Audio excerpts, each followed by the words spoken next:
Kayaknya makin hari makin susah ya buat mikir jernih di tengah semua keributan online. Bener gak sih? Rasanya tuh semua orang cuma teriak-teriakan, gak ada yang bener-bener dengerin. Nah, kali ini kita bakal coba bedah sebuah, ya bisa dibilang panduan bertahan hidup buat kita semua di situasi kayak gini. Ini semua idenya dari buku Alan Jacobs, judulnya How to Think. Oke, kita langsung aja ya, masuk ke inti masalahnya. Dunia digital kita sekarang ini, rasanya tuh kayak sengaja dirancang buat mancing reaksi kita, bukan buat kita mikir. Setiap notif, setiap komentar, seolah-olah tuh nyuruh kita buat bales secepat kilat. Dan biasanya, ya pakai emosi kan? Anda pasti pernah ngalamin kan? Lagi enak-enak scroll kolom komentar, nemu satu pendapat yang rasanya salah banget. Tiba-tiba dada tuh jadi panas, jari-jari langsung gatel pengen ngetik di keyboard, ada dorongan yang kuat banget buat ngebuktiin kalau orang itu salah sekarang juga. Nah, Alan Jacobs, si penulis bukunya, ngedeskripsiin perasaan ini tuh pas banget. Menurut dia, ini tuh udah bukan lagi soal tukar pikiran. Tubuh kita udah ngerespon seolah-olah kita lagi berantem beneran. Tangan gemeteran, jantung deg-degan. Ini tuh sinyal bahaya. Tandanya otak rasional kita udah mulai kesingkir. Dan ternyata kondisi ini ada namanya loh. Jacobs nyebutnya mode sanggahan atau refutation mode. Kenapa sih penting banget dikasih nama? Ya supaya kita sadar, oh gue lagi kejebak di mode ini nih. Nah, emangnya kayak gimana sih mode ini tuh? Oke, ini dia intinya. Pas kita udah masuk ke mode sanggahan, kita tuh sebenarnya udah jadi tuli. Serius, setiap kata yang masuk dari lawan debat kita, itu nggak lagi diproses sebagai informasi, tapi lebih kayak di-scan buat dicari salahnya di mana. Tujuannya udah bukan lagi buat paham, tapi cuma satu, nyari amunisi buat nyerang balik. Terus gimana cara keluar dari jebakan ini? Ternyata ada cara simpelnya.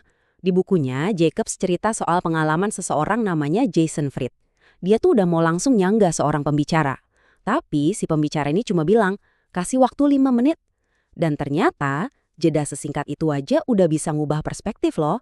Ini ibaratnya tombol pause darurat yang kita semua butuhin. Tapi pertanyaannya, kenapa sih kita gampang banget kepancing masuk ke mode sanggahan? Nah ternyata ini bukan cuma soal kita kurang bisa ngontrol diri loh. Ada kekuatan-kekuatan lain yang nggak kelihatan, baik dari dalam diri kita maupun dari lingkungan sosial, yang sebenarnya dorong kita ke sana. Jadi gini, jauh sebelum kita mulai berdebat, otak kita itu udah sibuk misah-misahin. Ini kawan, ini lawan. Kita tuh punya kebutuhan dasar banget buat jadi bagian dari geng kita, atau yang disebut lingkaran dalam. Efeknya apa?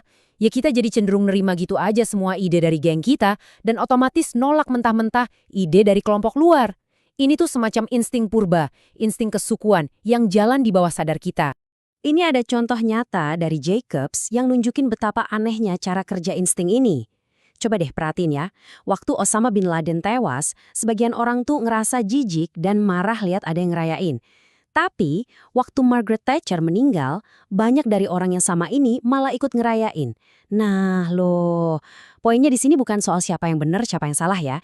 Tapi buat nunjukin gimana loyalitas ke geng kita, itu bisa bikin standar moral kita jadi pelin-pelan dan seringkali kita nggak sadar sama sekali. Dan kadang-kadang masalahnya tuh bukan di kita. Pernah nggak sih Anda debat sama orang yang kelihatannya sopan banget? Nanya terus, minta bukti, minta sumber, tapi kok rasanya tujuannya bukan buat belajar ya, tapi cuma buat bikin kita capek. Nah, itu ada namanya silayuning. Penting banget buat kita kenalin taktik ini, biar kita nggak buang-buang energi buat debat yang dari awal emang nggak akan ada hasilnya. Terus, ada lagi nih satu penjara tak terlihat yang lebih dalam lagi, yaitu bahasa yang kita pakai sehari-hari. Tanpa kita sadari, kata-kata yang kita pilih itu udah ngebentuk cara kita mikir soal perdebatan. Coba deh dengerin kata-kata ini, menyerang argumen, bertahan dari kritik, menghancurkan pendapat lawan, menembak jatuh semua gagasannya. Kedengeran kan? Itu semua bahasa perang. Jadi kalau secara nggak sadar kita ngelihat argumen itu sebagai perang, ya tujuannya cuma satu, menang. Nggak peduli gimana caranya. Bahasa kayak gini tuh otomatis nutup semua pintu buat kemungkinan lain. Kayak misalnya, kerjasama buat nemuin kebenaran. Atau ya seenggaknya saling paham lah. Oke, kita udah lihat semua masalahnya, semua jebakannya. Terus, gimana dong solusinya? Apa yang bisa kita lakuin? Nah, kabar baiknya ada kok beberapa alat dan pola pikir yang bisa kita latih biar kita jadi pemikir yang lebih baik dan yang pasti lebih tangguh. Kita kan sering ya dengar nasihat buat punya pikiran terbuka atau open-minded, tapi kadang istilah itu kesannya jadi kayak pasif atau plin-plin, nggak punya pendirian. Nah, Jacobs nawarin satu konsep yang menurut saya lebih kuat, keteguhan atau firmness. Ini bukan soal jadi keras kepala, tapi juga bukan berarti jadi gampang goyah. Coba bayangin deh, di satu kutub ada orang yang lembek, nggak punya pendirian, gampang banget ke bawah arus. Di kutub lain ada orang yang kaku banget, keras kepala, pokoknya nolak semua bukti baru. Nah, keteguhan ini ada di tengah-tengah. Dia itu punya keyakinan yang kuat, tapi tetap fleksibel buat berubah kalau nemu informasi yang lebih baik. Ibaratnya kayak pohon bambu, kuat tapi lentur, bukan tembok beton yang kaku dan gampang retak. Terus gimana caranya ngelatih keteguhan ini? Salah satu cara paling ampuhnya adalah lewat apa yang disebut empati intelektual. Maksudnya apa? Maksudnya adalah kita secara sadar dan aktif benar-benar mencoba buat memahami cara berpikir orang lain, terutama orang yang nggak setuju sama kita. Coba deh renungin kutipan ini baik-baik. Ini benar-benar bisa ngubah cara kita mandang debat. Jadi bukannya nyari-nyari kelemahan argumen lawan buat diserang, coba lakuin kebalikannya. Coba deh bangun ulang argumen mereka dalam versi yang paling kuat. Kalau kita udah bisa ngejelasin posisi mereka sampai si lawan debat itu bilang, nah itu dia, tepat banget. Baru deh di titik itu kita benar-benar paham. Dan baru di situ kita siap buat diskusi yang sehat. Jacobs nyebut latihan ini kayak method acting tapi buat pikiran. Mirip kayak aktor yang bener-bener nyoba mendalami karakter yang dia peranin sampai ke cara mikirnya, kita juga nyoba masuk ke dalam pikiran orang lain. Kita coba pinjam kacamata mereka sebentar dan lihat dunia dari sudut pandang mereka. Ini latihan empati Wafel Dewa. Oke, sebagai penutup, yuk kita rangkum semua ide ini jadi semacam toolkit atau perangkat mental yang praktis yang bisa langsung kita pakai sehari-hari. Anggap aja ini 4 langkah simpel buat kita semua. Pertama, kalau emosi udah mulai naik, langsung injak rem. Ingat ya, jeda 5 menit.